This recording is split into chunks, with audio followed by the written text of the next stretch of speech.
Saskatoon's Municipal Heritage Advisory Committee Chair Lenore Swystun is with us today, and we're going to talk a little bit about heritage elements of cities and core neighborhoods. Lenore, thanks for taking time out of that busy schedule of yours. I know you're hot on the trail of a bunch of projects, but we appreciate your time. Yeah, thanks so much for having me. It's a pleasure being here. I want to talk a little bit. You have a long and varied history of your own in the city, former city councilor and now chair of the Municipal Heritage Advisory Committee. The significance of heritage to cities across North America, Canada in particular, with our environment.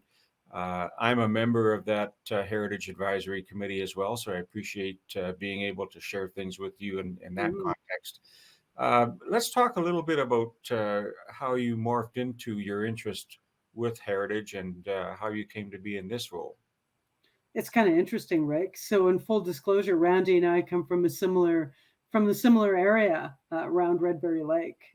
So, heritage is just part of my ethnic background as well. I've got some Ukrainian in my background and Polish, and lots of great neighbors, Doukhobor background, and otherwise French, Francophone in the area, and that all around that Redberry Lake area. And it's now a UNESCO biosphere reserve as well. And so it's known for its ecological thing. It was a salt lake that's getting less salty now as we go. But something that always was around that lake was a lot of really interesting old houses, a lot of great stories coming from kind of our forebears, and also a lot of structures in terms of religious structures and others. Full disclosure, really a family church, a church in our family that my grandparents were involved in, and possibly Randy yours too. Known as the Roman Catholic Polish Church, was burnt down this last summer during the height, kind of on July 9th. And that was a landmark. I'd written about it in the Architectural Heritage magazine in Saskatchewan. And every time we see one of these kind of iconic legacy landmarks, that was the way people knew where to turn and go down one grid road or one dirt road. If you were going to the Mennonite Bible camp, you went one way. If you're going down the gravel road, you were going to maybe one of my neighbors or family members the other way. And the crosscut between kind of Petrovka Bridge and going into Halfordon area and Borden and Radisson and all that area. Why do I share all this? Because heritage is part of who we are. It identifies us, as a person, but also as a community. So now when we zoom into Saskatoon and we look at it from the Municipal Heritage Advisory Committee, a place that I have landed into and have spent my adult life coming here as a university kid, going to university and staying part of that university environment until today. The telling of the story of Saskatoon is incredible, and keeping that story alive as part of who we are, as part of its economic development, its cultural element, its social activities and recreational activities. It's at the heart of it, right? And so every time we see changes in the city, that's also part of progress, but it's also part of noting at that point in time as living heritage about where we are. And so it's also the thing that draws people in, that sense of place. And so I'm going to stop here so that Randy can pivot to something. But I mean, it is that heritage of place, Randy, as you and I both know. Whether it's Riversdale, a place that I know you spend a lot of time in other parts of your life, and a part of my life as well. I'm in Caswell Hill. These communities matters, and the backstories and the buildings and the places all matter. I know we've had many discussions, not just limited to the commercial districts, historic neighborhoods, Yeah. Saskatoon and nearby areas as well. But it's also important to know we've also expanded into intangible heritage, and it's not just Saskatoon in 1882 or 1905. It's Mhm. thousands of years of history and heritage that we're identifying. What do you hear just in terms of some of the importance of that intangible component that, it's not necessarily a building, but it is the significance of the area? Well, just like what I was sharing in the beginning, right, Randy? It's our stories, right? Honest to goodness, it's those stories. And those stories go way back before, settlers from Europe and Eastern Europe and other places in the world came and are still coming to. We're still really, really changing the dynamic, as a community. But, we go back to looking at to our founding peoples, our First Nation. peoples and our Métis background, honoring ourselves on Treaty 6 lands and the traditional lands of the Métis. Those stories are a part of who we are. And the settlement of these areas that took place and then nomadically were taking place back to gathering times of Wanuskewin and elsewhere. And we're seeing now how that's playing out. I mean, we now have Wanuskewin that is looking to seek the designation of a World Heritage Site based on having had, peoples here going back 6,000 plus years. And looking at the archaeology of the area, but also the stories. Now you see bison that have come back to Wanuskewin.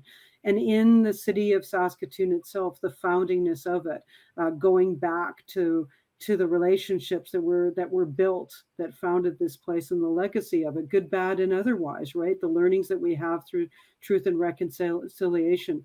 That intangible stories, those artifacts, but it's the stories of the peoples and the gatherings that took place here that are as much of a part of place making and place keeping as anything else. You have the Meewasin Valley and many kilometers of it. Highly significant. There's been talk of a national park designation, Mhm. perhaps with that as well. But there's been some components that have been identified that are being installed. And again, there's a sense of place, but the story background on that as well. Is that something that the Heritage Advisory Committee focuses on, or how does that role work with council in advising them on items of significance like that? That's a good question, right? I mean, you're a part of the committee. And one of the things, Randy, we always struggle, right? Because we want to be proactive as a committee and be giving council the heads up based on the wisdom and experience of the people around there that are appointed to that committee. So I'm appointed through the Heritage Society, you're appointed there through an improvement district, and others are appointed as general members and otherwise. So yes, we take an interest in all of that from a proactive means and also from a response component of it, whereas somebody might be seeking to do some changes along Meewasin Valley, and that's happened in our time, right along the riverbank, maybe some enhancement of a park area or a new development.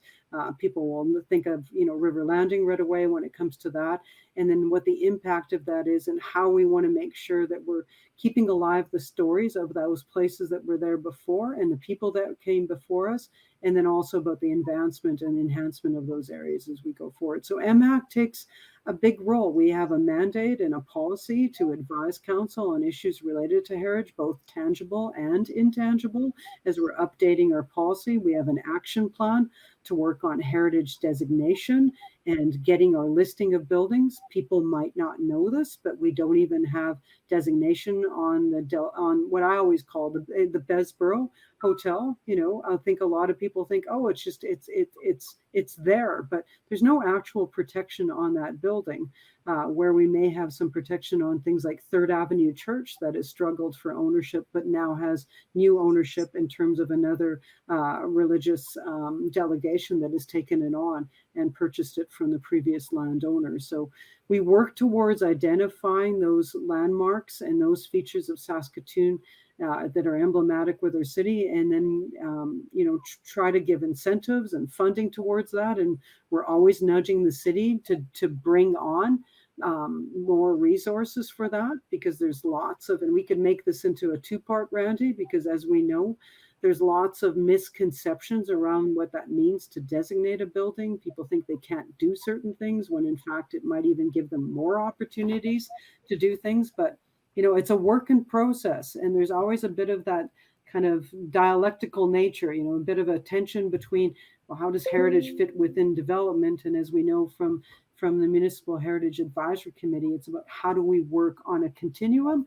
to do good development and while also honoring our heritage.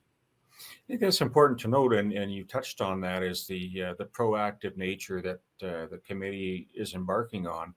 And I think that, if we look back at the Capitol Theater as a good example of something Mhm. that's happened, we can't go back. But what are the next steps with places like the Bessborough and Third Avenue United? And it's very easy to say that, well, if you want it, just pay for it. But I think Yeah. there's opportunities to recognize that.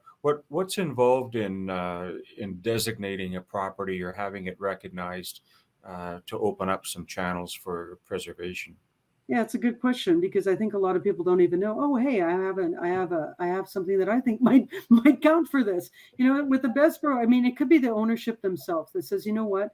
They do see the heritage is important. They do a lot of tours and that. Let's be clear here. These are good stewards that are doing upgrades all the time while also acknowledging the history.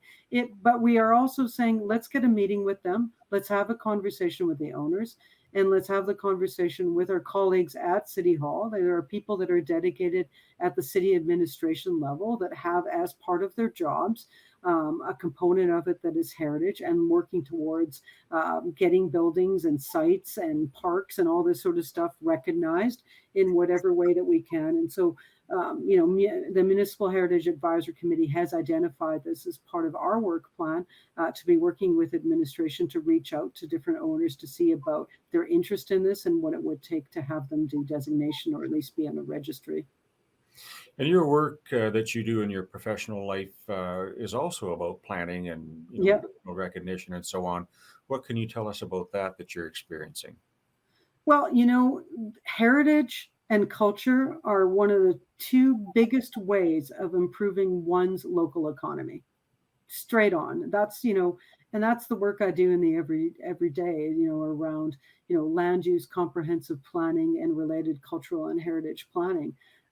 You take any people don't typically go to a place because oh, they're the head office of so and so. They might do that for work. But a lot of the attractions into community and how people end up spending money and choosing to live in a place is because of that quality of life that's brought about by the great amenities that they have. And it's that mix of new and old and in between that really draws people and enhances people to want to be part of one's community. And if you can make a community great for people that are living there already, you attract others to want to be there. And so it's trying to achieve that sweet spot in terms of really acknowledging the history, telling that story, and telling it loud, proud, and clear, in as many different ways and voices that are as much a part of the community as anything. So many voices, many areas, many time frames is a really great draw to making good community. Lenore, thank you for your civic involvement and again your leadership at the Municipal Heritage Advisory Committee level. A lot of work ahead of us, and we appreciate your work. Thank you. Yeah, no problem. It's been great to be on. Thank you. That's our show for today. I'd like to thank our guests, Steve Molinelli from the Saskatchewan Aviation Museum and Lenore Swystun from the Municipal Heritage Advisory Committee. I'm your host, Randy Shabila. We'll see you next time on Connect.